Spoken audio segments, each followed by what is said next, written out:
मैं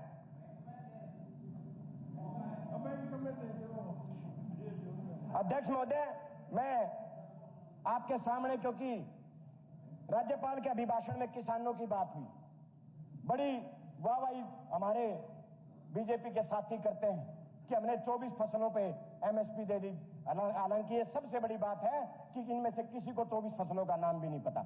लेकिन मैं आपको कहना चाहता हूं, ये किसान के साथ किस तरीके से दुर्व्यवहार करने का काम करते हैं। मंत्री जी एक बार, मंत्री जी बैठिए एक बार बोलिए जैसे जी। अरे मंत्री जी, मैं किसान का बेटा हूं, जो बात कहूंगा मैं आपके सामने कहना चाहता हूं। उपाध्यक्ष महोदय, किसान के साथ ऐसे किया जा रहा है। मेरे खेड़ी चोपटा में किसान आंदोलन, जब पंजाब से किसान चले तो धरना शुरू कर दिया। प्रशासन और सरकार के बीच सहमति बनी कि आप धरने को स्थगित करने का काम करो, जो भी केस आपके ऊपर लगे उन हम सब केसों को वापस लेने का काम करेंगे। किसानों ने धरना स्थगित कर दिया उपाध्यक्ष महोदय। उसके बाद किसानों को नोटिस भेजने शुरू कर दिए, उनके ऊपर अनेकों धाराएं लगाने का काम किया।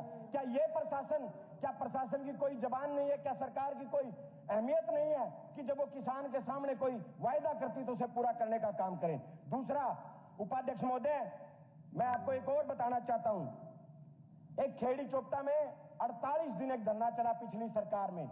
माननीय मनोहर लाल खट्टर जी मुख्यमंत्री होते थे, एक उप मुख्यमंत्री होते थे, और वो गए थे, धरने को समाप्त करवाया था। उनके मंत्री गए, डीसी, एसपी, सब सारा प्रशासन साथ गया।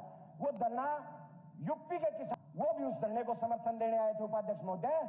और कमाल की बात देखिए, चीफ, एक वो धरना था मुआवजे के लिए वो धरना था उपाध्यक्ष महोदय। उस मुआवजे को आज तक 5 करोड़ रुपए की राशि आज तक जारी नहीं की गई, जबकि प्रिंसिपल सेक्रेटरी तक लेटर लिख चुके हैं और किसानों को पूरे पिछले 3 साल से धक्के खाने पड़ रहे हैं। उपाध्यक्ष महोदय, मैं आपको एक बात और बताना चाहता हूं, यह सरकार किसान को तो कोई सुविधा दे नहीं रही। अगर कोई किसान अपने पैरों पे खड़ा होकर कोई काम धंधा शुरू करे, उसको ये सरकार अलग अलग कानून बना के रोकने का काम करते हैं। मैं पोल्ट्री के किसानों का आपके सामने उदाहरण रखना चाहता हूं उपाध्यक्ष महोदय। मेरा काफी समय खराब हो गया जी, बीच में 2-3 मंत्री बोल लिए, मेरी रिक्वेस्ट है। पोल्ट्री के किसान, उपाध्यक्ष महोदय, पोल्ट्री के किसान, उनके ऊपर जो सरकार से कोई मदद नहीं लेते और वो अपना बिजनेस करने का काम करते हैं, खेती घाटे का सौदा हो गया। उपाध्यक्ष महोदय, अगर किसान उस पोल्ट्री में 2 रोटी कमाने की सोचे तो कभी पोल्यूशन बोर्ड से जाकर उनको परेशान करने का काम किया जा रहा है, कभी कहते हैं कि भाई इसका फार्म का